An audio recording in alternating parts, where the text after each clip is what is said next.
თავდაპირველად აღნიშნოთ, რომ ძალიან მძიმე არის საყურებლად ეს. ძალიან მძიმე არის საყურებლად, რომ ეს ხდება ჩვენს რეალობაში და ჩვენს ქვეყანაში და ეს ხდება ჩვენს თავს. ეს არა მარტო მძიმე არის, არამედ სამარცხვინოც არის. რაც ხდება დღეს თანამედროვე ეტაპზე, რომ ქვეყანა, რომელიც ნაცვლად იმისაც ყვეთდეს სხვა საკითხებს, დღეს დაკავებული ვართ ნებსით უნებლიეთ ყველა ჩვენგანი აიმითრით, რასაც უცხერით. ეხლა თვითონ ამ პროცესს, რომელიც თქვენ აღნიშნეთ და პერიოდულად აზვირთდება, მერე მიწნარდება, მოდით მოკლეზე ძალიან ისეთი ახსნა სვეცდები ყოველ შემთხვევაში შემისებური მოუზებნო. ეხლა პოზიტიური ნორმის, სამართლის ნორმის ამოქმედება მარტო ნორმის გაწერა არ არის, მას გარკვეული დანიშნულება აქვს. ალბათ ამ შემთხვევაში ჩვენ ორ მიზანს და ორ დანიშნულებას ვხედავთ ასეთი რეპრესიული ნორმების მოქმედებისა. პირველი არის ის, რომ გატეხონება და არა უბრალოდ გატეხონება, არამედ დანერგონ განცდა იმისა, რომ ნებისმიერი წინააღმდეგობა, ნებისმიერი ოპონირება არსებული რეჟიმისადმი და სისტემისადმი არის აბსოლუტურად უშედეგო და უნაყოფო. და ამ მხრივ ძალიან არსებითი არის ინგა, რომ ყოველი ასეთი ფაქტის წინაშე როგორი იქნება საზოგადოების რეაგირება. თუ საზოგადოების რეაგირება იქნება ჩაკეტილი მხოლოდ მედიას სივრცეში და რა თქმა უნდა მედიაში ამაზე საუბარი ძალიან არსებითი არის, მაგრამ თუ ამას არ მოყავს სხვაგვარი რეაგირება, თავისთავად ცხადია ეს ნორმა ამ პირველ დანიშნულებას შეასრულებს. და გაჩნდება უფრო სწორედ გაღვივდება უფრო მეტად უპერსპექტივობის და უიმედობის გზნობა, იმიტომ რომ ჩემი აზრით თამაში შემოთავაზებული წესების მთავარი აზრი სწორედ ამაში არის. მოკლან ინიციატივა, მოკლან სამოქალაქო ინიციატივა, მოკლან თავისუფალი აზრი და თავისუფალი ადამიანი. ეხლა თავისუფლება ვახსენე და მეორე დანიშნულება და მეორე მიზანი რა არის. ჩვენს ქვეყანას წინსვლისათვის და განვითარებისათვის ძალიან მცირე რესურსი აქვს. მთავარი რესურსი არის თავისუფალი მოძრავი აზრი და თავისუფალი ადამიანი. ეხლა არ მინდა ძალიან ისეთ ეს ვთქვათ, აი სოციოლოგიურ კვლევებში გადავიდე, მაგრამ თუ ეს ნებელობა და თავისუფალი აზროვნება ჩაგვდა, იქნება ეს პოლიტიკა, იქნება ეს ეკონომიკაში მერიტოკრატია, იქნება ეს მწერლობა, თეატრი თუ სხვა და სხვა, მაშინ რას წარმოადგენს საქართველოს როგორც ქვეყანას? ალბათ წარმოადგენს მხოლოდ გეოგრაფიას, რომელიც მისი მაცხოვრებლებით არის დასახლებული. არა თავისუფალი, რომ ამ თავისუფლების ჩაკვა მიდის სწორედ არა თავისუფალი აზრის მოქალაქეები და თავისუფალი აზრი ჩვენთვის რატომ არის მნიშვნელოვანი? ეს არა მარტო საუბრის მანერა არის და საუბარში თავისუფლება, არამედ განვითარებისათვის აუცილებელი წინაპირობების შექმნა. თავისუფალი აზრის გარეშე, შემოქმედებითი აზრის გარეშე ამ ქვეყანას განვითარება არ უწევია. ამიტომაც მეორე და გაცილებით უფრო სავალალო შედეგი, რომელიც ამ პროცესს აქვს და თან დაყვება, არის სწორედ აი განვითარებაზე, ქვეყნის განვითარებაზე ბორკილების დადება. ეს აბსოლუტურად არ არის გადამეტება. ამიტომ ეხლა შეიძლება ვინმეს ეს ძალიან, ასე ვთქვათ, გადამეტებულ შეფასებად მოეჩვენოს, მაგრამ ჩვენ ხო ვხედავთ ისტორიულ მაგალითებს, როდესაც ქვეყნები სწორედ ასე ნელ-ნელა ჩაცურებით, მერე აჩქარებით აღმოჩენილად მდგომარეობაში, რომელზეც ახლა ჩვენ ვსაუბრობთ. კი ბატონო, აი რა განვითარებაზე შეიძლება ბატონო ვიქტორ ჩვენ ვისაუბროთ, მე გეთანხმებით, ადგილის სივრცე აღარ რჩება, სხვა თემებზე რომ ვისაუბროთ, რაიმე ტიპის განვითარებაზე რომ ვისაუბროთ და მართლა ამ ქვეყნის პერსპექტივაზე, თუნდაც ნებისმიერი პოლიტიკური ჯგუფის მხრიდან შეთავაზებები რომ მოისმინოს ამ ქვეყნის მოქალაქემ, იმიტომ რომ რეალურად ყოველდღიურად რაღაცა ისეთი შოკის მომგვრელი, ახალ-ახალი ამბები, რომელსაც შიგთავსი არ აქვს. სინამდვილეში არის შოკური თერაპია, ხო, რაღაცნაირად ესე შემოაგდებენ, მე შენ ფიქრობ მთელი დღე იმაზე, როგორი უნდა იყოს შენი რეაქცია, როდესაც უყურებ, რომ მაგალითად უნივერსიტეტში მიდიან ამდენი პოლიციელი, კრიმინალები სავსე ქვეყანაში, ყავთ მოცდენილი იმისთვის, რომ სტუდენტს დაადონ ხელბორკილი და შენ უბრალოდ სხვა რაღაცებზე ფიქრისთვის დრო და სივრცე აღარ გრჩება. ახლა მინდა ასეთი კითხვა დაგისვათ, არ ვიცი, არის მე ასე ვფიქრობ, რომ ეს ბოლო დღეების გააქტიურებული რეპრესიები უნდა უკავშირდებოდეს 26 მაისისთვის დაგეგმილ საპროტესტო აქციას. არ ვიცი და მეთანხმებით თუ არა, მაგრამ საბოლოო მიზანი ხომ ეს არანაირი პროტესტი მოკვდეს ყველანაირი პროტესტი ქვეყანაში.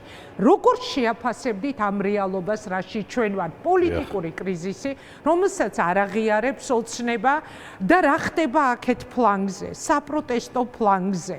არის დღეს პროტესტი ისეთი ძლიერი, რომ ოცნება გახადოს იძულებული იძულებული შეიმჩნიონ ეს კრიზისი. აუცილებლად გიპასუხებთ მაგ შეკითხვაზე, ოღონ ორიოდე სიტყვით თქვენ სიტყვა შიგთავსი ახსენეთ და მინდა რომ ეგ სიტყვა გამოვიყენო და განვავითარო. წინა კითხვაზე ედგარ მოკლე პასუხის გაგრძელებად. შიგთავს გვივსებენ ყოველდღიურობით ის ადამიანები, რომლებიც ნაცვლად იმისა, ხელისუფლება მყავს ხედველობაში, ჩვენ თავისუფალი აზრი ვახსენეთ და განვითარების წინაპირობა. ნაცვლად იმისა, რომ ქვეყნის საბოლოო განსაბჭოებით იყვნენ დაკავებული, რეალურად გასაბჭოებით არიან დაკავებული. და სიმართლე რო გითხრათ, ხანდახან რო ვფიქრობ, ეს მარტო გასაბჭოების პროცესი არ არის და მარტო საბჭოეთის აღდგენაც არ არის. ეს რაღაც ნაზავი არის სხვადასხვა სხვათ ელემენტების. აქ გნებავთ ფეოდალიზმის ელემენტიც არის.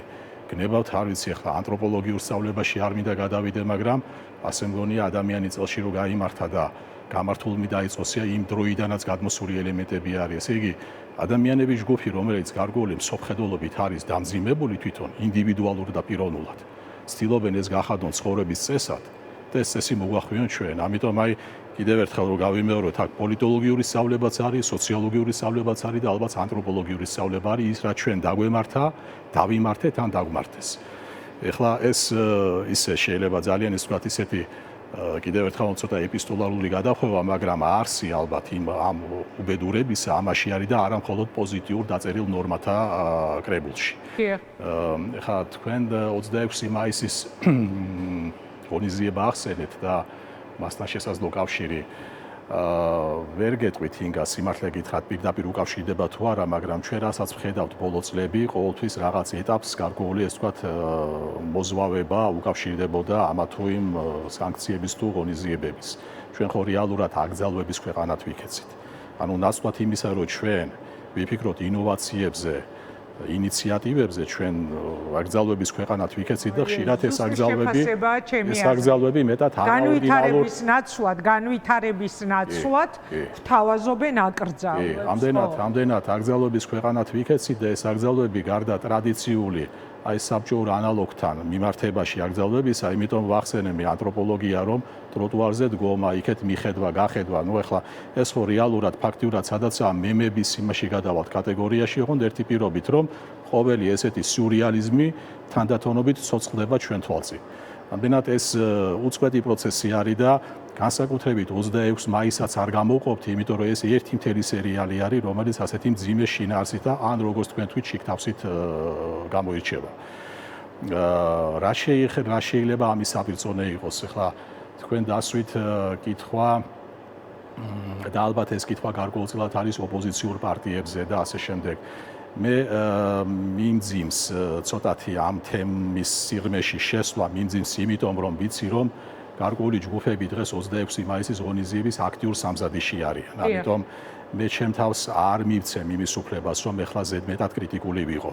თუმცა ერთი რამ რაც უნდა აღინიშნოს არის ის, რომ გნებავთ 26 მაისი, გნებავთ ნებისმიერი სხვა თარიღი, არის ქართველი ხალხის გამოცდა, რამდენად შენარჩუნებული აქვს მას რწმენა საკუთარ მომავალსა და საკუთარ პერსპექტივაში. ალბათ ეს არის მთავარი და 26 მაისს თუ რაიმე უნდა იჩინოს თავი, ამ შემთხვევაში არის ის, რომ და მე კიდევ ერთხელ ვიმეორებ, რომ მე გულწრფელად მინდა დავიჯერო ორგანიზატორების სურვილისა და ზრახვისა, თუმცა გულახდილად გეტყვით ჩემს პოზიციას, მე თვითონ დღემდე პირადად გადაწყვეტილება არ მაქვს მიღებული 26-ში ვიქნები რუსთაველზე თუ არ ვიქნები. გუნდმა შეუერთდებით თუ არა 26-ს. რაც შეეხება გუნდს. დაგიშლით ხელს, რომ ამაზე გქონდეთ. რაც შეეხება გუნდს, ჩვენ არ გვაქვს ესეთი იცით აი სტრუქტურირებული პოზიცია ამ საკითხთან მიმართებაში და ყოველგვარი თავის მოწონების გარეშე ნებისმიერ წევრს ჩვენი გუნდისა ჯერ საქართველოს აქვს არჩევანის თავისუფლება. როგორც მას კარნახობს მისი სამოქალაქო სინდისი უნდა მიიღოს გადაწყვეტილება იმის და მიხედვით. 26 მაისი არ არის პარტიული ღონისძიება, 26 მაისი არის სახალხო დღესასწაული. ეს არის საქართველოს დამოუკიდებლობის აღდგენის დღე. ამდენად, ვისაც როგორც მიაჩნია სწორედ ინფორმით შეუძლია გამოავლინოს საკუთარი დამოუკიდებლობა, თუმცა მე ვახსენე ორგანიზატორებზე, მე მინდა დავიჯერო უпроსორეთ, რომ მათ გაცნობიერებული აქვთ ამ ღონისძიების დინამიკა და მისი მთავარი დანიშნულება და ეს მთავარი დანიშნულება უნდა იყოს ჩვენი ნების დარწმენისა და პერსპექტივაში რწმენისა და იმედის დემონსტრირება, არც მეტი და არც ნაკლები და ამაზე მეტი თარიღი ამაზე შესაძლებელი თარიღი ძალიან რთული მოსაფიქრებელი არის, ისევე როგორც მე მჯერა ყოველი ქართველი მოქალაქის ან საქართველოს მოქალაქის, რომელიც იმ დღეს უსტავალზე გავა და სწორედ ამის დემონსტრირებას მოახდენს. ბატონო ვიქტორ, რაც შეეხება ნებისმიერ სხვას, რომ რამდენად შეიძლება თქვა, რაც თქვენ თქვით, ამ რეპრესიულმა აპარატის მორიგმა დატრიალებამ ამ ასე ვთქვათ, გადაუწყვიტოს ხელისუფლებას ეგ საკითხი. იმედია რომ ეს არ მოხდება და იმედი იმიტომაც მაქვს რომ ამ შემთხვევაში ჯერი საქართველოსია, საქართველოს ჯერია, მორიგ ჯერზე უჩვენოს რომ მას ჯერა საკუთარი მომავლის, მას ჯერა საკუთარი ქვეყნისა და მას ჯერა საკუთარი პერსპექტივა. გეტყვით რატომ დაუკავშირე და არა მხოლოდ მე, ხო ალბათ ბევრი ადამიანი ფიქრობს ასე, ჩემსავით 26 მაისს ხომ არ უკავშირდება, თქო ეს ბოლო პერიოდის აწყვეტა მაპატიეთ ამ სიტყვას გამოვიყენებ, იმიტომ რომ თითქოს ისე ჩანდა რომ ბოლო პერიოდში, რა ვიცი, ყოველ შემთხვევაში ისაც გვესმოდა ქართული ოცნების მხრიდან თავად უწოდებენ გადატვირთვას, მე უფრო დავარქმევდი რამენაირად იზოლაციისგან თავის დაღწევის მცდელობას, წინა პროცესები, რაც ამ დღევანდელ რეალობას უძღოდა წინ მხედველობაში მაქვს, ჩვენ გვისაუბრია კიდეც ამაზე, მაგალითად რუბიოზარიდან დაწყებული, ბოჭორიშვილისა და უკრაინის საგარეო საქმეთა მინისტრის საუბრი დამთავრებული და შემდეგ თითქოს შერბილებული რაღაცნაირი ტონი. მე ვნახეთ სულ რამოდენიმე დღის წინ ხალხის დამრბევების, რა თქმა უნდა, კომიკურია ჩვენ დავიჯეროთ, რომ 5 კაცი იყო დამნაშავე იმ ჯოჯოხეთში, რაც დარბევების და ამ დასისხლიანების დღეებში ადამიანებს მოუწყეს, მაგრამ დაჭერა. რა რაღაც 3 ეპიზოდზე გამოყვეს გურამ როგავას, ლევან ხაბეიშვილის ეპიზოდი და ზვიად მაისაშვილის არ დამავიწყეს. ეს აჩენდა განცდას, რომ თითქოს რაღაცნაირი მცდელობები ჩანდა ქართული ოცნების ქმედებებში, რომ რამენაირად პარტნიორებთან საუბრის საშუალება გასჩენოდა და იუცებ ისევ ხედავთ ამ მორიგ წრეზე დატრიალებულ რეპრესიულ მანქანას. ამ იზოლაციიდან თავის დაღწევა. თქვენი აზრით, აქვთ ამის შესაძლებლობა თუ არა? მაგალითად, იგივე ერევანში კობახიძის და ზელენსკის გასაუბრება თუნდაც, რასაც მოყვა სწორედ შემდეგ საგარეო საქმეთა მინისტრების დონეზე საუბარი, ხო? თქვენ იყავით ერევანში და ადგილზე იყავით. იქ რა ხდებოდა, შესაძლებელია ბევრად უფრო მეტი იცით, ვიდრე ჩვენ ამაზე ვსაუბრობთ ეთერში. რას მოასწავებს ეს ყველაფერი? აქვთ მათ შანსი რეალურად რაიმე ტიპის, როგორც თავად უწოდებენ, გადატვირთვის? პირველ რიგში ვთქვათ ის, რომ საერთოდ არც პოზიტიური გაგებით და არც ნეგატიური გაგებით არ მიყვარს თარიღების საკრალიზაციის. 26 მაისი, ან გნებავთ ნებისმიერი სხვა. ჩვენ ვიმყოფებით პროცესში, რომელიც არის სტაერული, ეს არის მარათონი. ეს არის მარათონი, სადაც დამარცხდება ის, ვინც პირველი გადაიღლება. ალბათ ასე უნდა შევხედოთ ჩვენ ამ ვითარებას. მე რაღაც დროის წინ, ალბათ ეს სადაც 2 წლის წინ იყო თუ არ მახსოვს ზუსტად თქვი, რომ ჩარხი ამუშავდა. ამ ჩარხს თავისი ლოგიკა აქვს. და ეს ჩარხი იმუშავებს მანამ, სანამ ვინმე ან რაღაც მას არ გააჩერებს. ამიტომ ეს 26 მაისი იქნება თუ 27 თუ ნებისმიერი სხვა თარიღი, ეს პროცესი გააგრძელებს თავის მიმდინარეობას მანამ სანამ. ეს კარგად უნდა დავიმახსოვროთ, ამიტომ ნებისმიერი კონტრიბუცია ამ პროცესში ჩვენს არ გადაღლილობაშია დაწყებული თქვენი მედია ეთერებით, გაგრძელებული საზოგადოებრივი აქტივობით, პარტიულით ნებისმიერი სხვათი, ეს არის სწორედ ამ ჩვენს მედეგობაში და ჩვენს თვითკმარობაში რესურსის შეტანა, რომ ჩვენ არ გადავიღალოთ და ჩვენზე უფრო მალე გადაიღალოს ჩვენი ოპონენტი. ეს ერთი და ძალიან მნიშვნელოვანი შეხსენება, ჩვენ თუ რეალისტები ვიქნებით, ჩვენ გამოცდა მოგვიწყოთ რომ, იმიტომ რომ თანამედროვე ჰიბრიდული რეჟიმები ასეთი ხასიათის ძალიან საოცარი სიცოცხლის უნარიანობით გამოირჩევიან და მათი დამარცხება არც თუ მარტივი საქმე არის. ეხლა რეგიონზე რო გადავიდეთ და თქვენ ერევანი ახსენეთ. ამავე დროს, როცა ჩვენ ვსაუბრობთ მარათონზე და როცა ჩვენ ვსაუბრობთ, რომ ეს არის გრძელვადიანი პროცესი, რა თქმა უნდა, რაც უფრო ამ პროცესს ჩვენ დავუჩქარებთ, სასურველ შედეგზე გასასვლელად ჩვენთვის მით უკეთესი, ვინაიდან რეგიონში ცვლილებები ხდება იმაზე სწრაფად, ვიდრე იცვლება ქართული პოლიტიკური და გეოპოლიტიკური აზრი. და ერევნის ღონისძიებებმა პირადად, ვინაიდან ადგილზე ვიყავი და ეს არ იყო მხოლოდ საჯარო ფორმატის ინფორმაცია, არამედ კერძო არხების მეშვეობით კიდევ ერთხელ გვიჩვენა ჩვენ როგორ ჩამორჩებით პროცესებს. ეს არ არის ლიტონის სიტყვა, ეს არ არის რიტორიკული ნათქვამი. აი თუ გინდა სადმე რაიმე იგზნო, როგორი არის შენი ჩამორჩენა, უნდა ეწვიო დღევანდელი დღის ბაქოს და დღევანდელობის ერევანს. განსხვავებული პოლიტიკური ფორმაციები, მაგრამ განსხვავებულობა ჩვენი კონტრასტის კუთხით იმ პროცესების ფონზე, რაც იქ მიმდინარეობს. ამიტომ ჩვენ მაქსიმალურად კიდევ ერთხელ რო გავიმეორო, რომ შევახდეთ იმ პროცესს, რომელიც რეგიონში ჩვენი როლის გამოკვეთას და დაწინაურებას შეიძლება მოემსახუროს, ეს შიდა ცვლილებები, განორმალურება ქვეყნის და რასაც უნდა მოყვეს უკვე შესაბამისი ხელისუფლების სახით, ქვეყნის სახელით საუბარი როგორც რეგიონულ პარტნიორებთან, ასევე არარეგიონულ პარტნიორებთან, როგორც არასდროს არის კრიტიკული მნიშვნელობის და გადაუდებელი მნიშვნელობის. ანუ ეხლა რომ მოვთარგმნოთ თქვენი ნათქვამი, ანუ სანამ არ იქნება აქ ცვლილებები, მანამდე ამ ქვეყნის პერსპექტივას ვერ ხედავთ თქვენ, რომ გახდეს ისევ მოთამაშე, სრულუფლებიანი სუბიექტი ამ პროცესებში. მე არ ჩაუღმავდები ეხლა იმ კერძო საუბრებს, რაც მქონდა ადგილზე, მაგრამ ფაქტია, რომ დღეს იგრძნობა ფუნქცია დაკარგული ქვეყანა, დღეს იგრძნობა რეპუტაცია შელახული ქვეყანა, ქვეყანაზე ვსაუბრობ. არა თქვენზე, ჩემზე, ქართველ ხალხზე, არამედ ქვეყანაზე, იმიტომ რომ საერთაშორისო სამართლის სუბიექტურობას აქვს ერთი უცნაური თვისება. მოგწონს ხელისუფლება ჩვენ თუ არა, საერთაშორისო ასპარეზზე მას წარმოადგენს ხელისუფლება. რაოდენ ხარვეზიანი არ უნდა იყოს ის ლეგიტიმაციის სახით. ამიტომ მაშინ, როდესაც ჩაჩუმდა ქართული ხმა და ჩვენი ხმა ძირითადად გამოიხატებოდა ინიციატივებში, ჩვენი ხმა ძირითადად გამოიხატებოდა, რომ ჩვენ ვიყავით მეხამრიდი პროცესების, აი ფუნქციური დატვირთვა, სარგებლიანობა, კაციშვილი დღესაც ჩვენ არ ჩამოგვივლის და თავზე ხელს არ გადაგვისვებს, თუ ჩვენში საჭიროება არ დაინახა. საქართველოს ამჟამინდელმა ხელისუფლებამ ოფიციალურად განაცხადა, რომ ამ ქვეყნის მხრიდან რაიმე სარგებლიანობა არ იქნება განცხადებული პოლიტიკა ქვეყნის საჭიროებაზე და მის კონტრიბუციაზე გნებავთ რეგიონულ პოლიტიკაში ოფიციალურად, ფორმალურად არის გაუქმებული. აქედან გამომდინარე დასკვნად შესაძლებელი არის, რომ აი ამ ეგოისტურ სამყაროში, უსისტემო სამყაროში, უწესრიგო-წესრიგის სამყაროში, მხოლოდ მოწონებით, მხოლოდ თვალების სფერით, ან ტანის აღრაგობით დღეს უკვე არავის სიკეთეს და კეთილდღეობას არ ჩამოგირიგებს.